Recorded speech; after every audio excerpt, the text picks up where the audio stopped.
เจ้าสบายดีเนาะอยู่ในวิดีโอนี้อาจารย์จะมาเก็ข้อที่สี่อยู่ในข้อที่สี่นี้คือคำถามมีดังต่อไปนี้นะมีกลุ่ม A ที่โกงตามเงื่อนไขต่อไปนี้จัดเบรกนะสี่จำหนึ่ง A โฮม B มี1 2 3 4 5และ B มี1 3 5ข้อสี่จำสอง A โฮม B มี1 2 3 4นะต่อไปจนถึง15และ B มี2 4 6 8 10นะกระสั้นเมื่อเวลาเรามาเบิ่งบทเลขนี้เราต้องคำนึงถึงว่าA ของ B มีตัวเลขเบ็ดนี้นะแล้ว B มีเบ็ดนี้กระสั้นนี่ A นี่ต้องมีตัวเลขหยังนะเราต้องรู้เป็นนี้เมื่อเวลาเรารู้ตัวเลขอยู่ในค่าอยู่ในกลุ่ม A เรารู้ตัวเลขอยู่ในกลุ่ม A แล้วเราสามารถสอบหาเบ็ดอยู่ในกลุ่ม A ได้นะกระสั้นเราจึงมาเบิ่งแต่ละข้อคือข้อ4.1เขาสังเกตข้อ4.1คือเขามีบท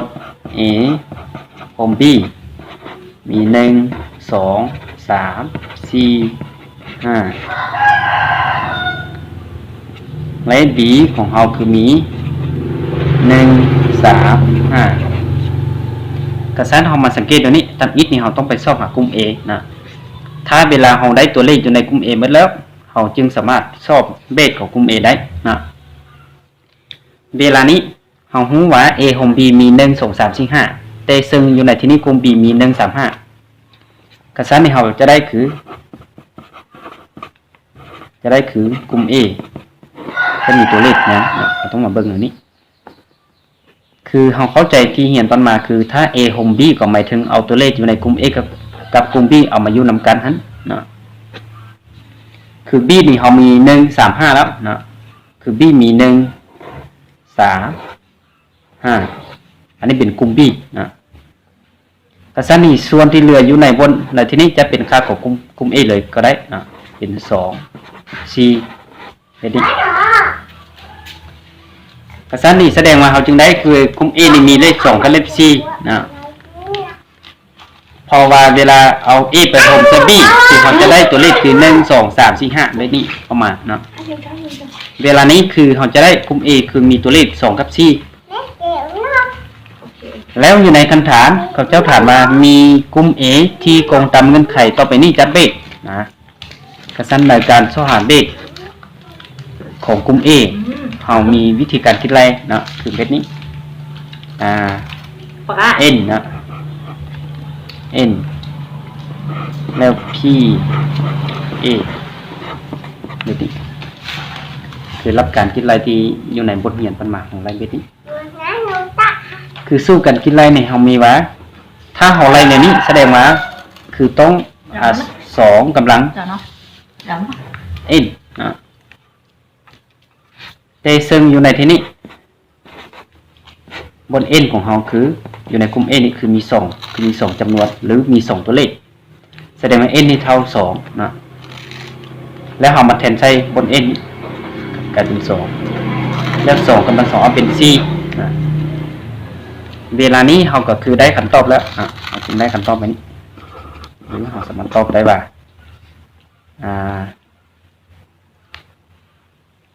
มีกลุ่ม A ตอบตามที่เขาเจ้าถามเลยเนาะมีกลุ่ม A ที่โกงตามเงื่อนไขต่อไปนี้จะเบ็ดก็ว่าตอบว่ามีกลุ่ม A มีกลุ่ม A เท่ากับกลุ่ม A ของเราเท่ากับ2 4ซึ่งเท่ากับ10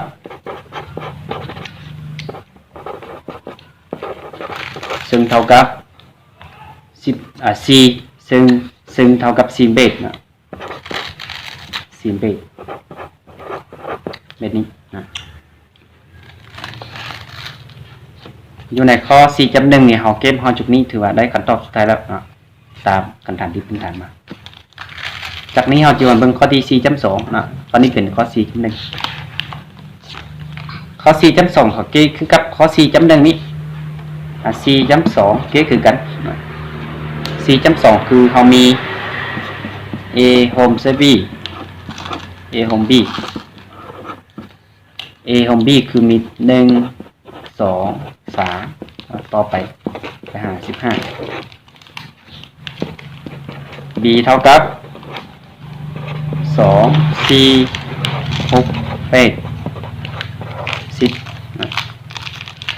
เวลานี้เราก็จะได้ค่าหรืออยู่ในกลุ่ม A ออกมาหรือว่าเราจะได้กลุ่ม A มานะ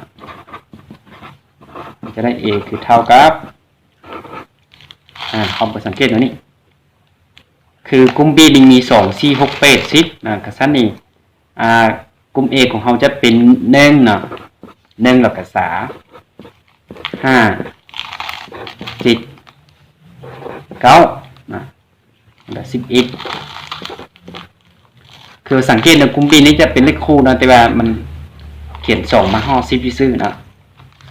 แต่ส่วนเลขคู่ยังมี12 14นะกระสั้นในกลุ่ม A ของเราต้องมีเลขคี่คือ1 3 5 7 9แล้ว11แล้วถัดไปต้องเป็น12เนื่องจากว่ากลุ่ม B มันบ่มี12กลุ่ม A ก็มีเลข12มีเลข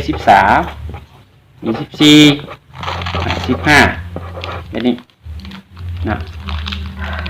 เนื่องจากว่าเอา A ไปห่มใส่ B นะคือเอาตัวเลขอยู่ในกลุ่ม A กับกลุ่ม B นี้ไปห่มกันมันจะออกเป็น1 2 3 4แล้วก็ถึง15เลยนะเวลานี้เราจึงได้กลุ่ม A มีเลข1เลข3เลข5เลข7เลข9 11 12 13 14 15เอามาเบิ่งอยู่ในที่นี้มีจักจำนวนคือมี1 2 3 4 5 6 7 8 9 10นะคือเรานับจำนวนอยู่ในที่นี้มี10จำนวนหรืออื่นว่ามี10ตัวเลขอยู่นำกันนะ1 2 3 4 5 6 7 8 9 10มี10จำนวนก็คือเราจะได้การคิดเลขหรืออินตามสู้คือกับข้อ4จำ1เลยนะก็จะได้คือ n ของ PA เท่ากับ 2n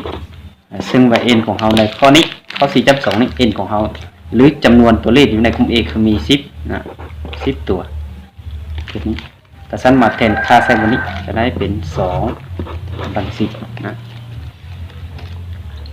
แล้วในที่นี้2กำลัง10นี่ถ้าเราจะไล่ออกมาเลยก็ได้หรือจะป้าไว้แบบนี้ก็ได้คือกันถ้าเราจะไล่ออกมาเป็นจำนวนออกมาเลยก็ไล่ออกมาได้คือ2กำลัง10ไม่ก็หมายถึง2นี่มี10ตัวเอามาคูณกันออกเป็นเท่าใดแล้วใส่เป็นขั้นตอนสุดท้ายก็ได้นะหรือเราจะมาตอบได้ว่าถ้ากำลังเยอะแล้วเรามาตอบได้ว่าเอาเป็น2กำลัง10เลยก็ได้นะคือมีขั้นตอบนี่แสดงว่าอยู่ในข้อ 4.2 แสดงว่ากลุ่ม A นี่ต้องมีกลุ่ม A มี2กำลัง10เบ็ดนี้นะเรามาตอบเป็นนี่ก็คือเป็นคำตอบสุดท้ายของเมื่อเพียงเท่านี้ข้อ 4.2 กระสั้นอยู่ในข้อที่4นี้ผ่านการคิดไล่มาเข้าจุดนี้กับเมื่อเพียงเท่านี้นะถ้ายังมีบนไหนที่ยังบ่เข้าใจจับแจ้งดีก็สามารถถามขึ้นอีกกระสั้นอยู่ในข้อที่4นี้อาจารย์ก็ที่ขอเอาไว้สนุกนะขอบใจ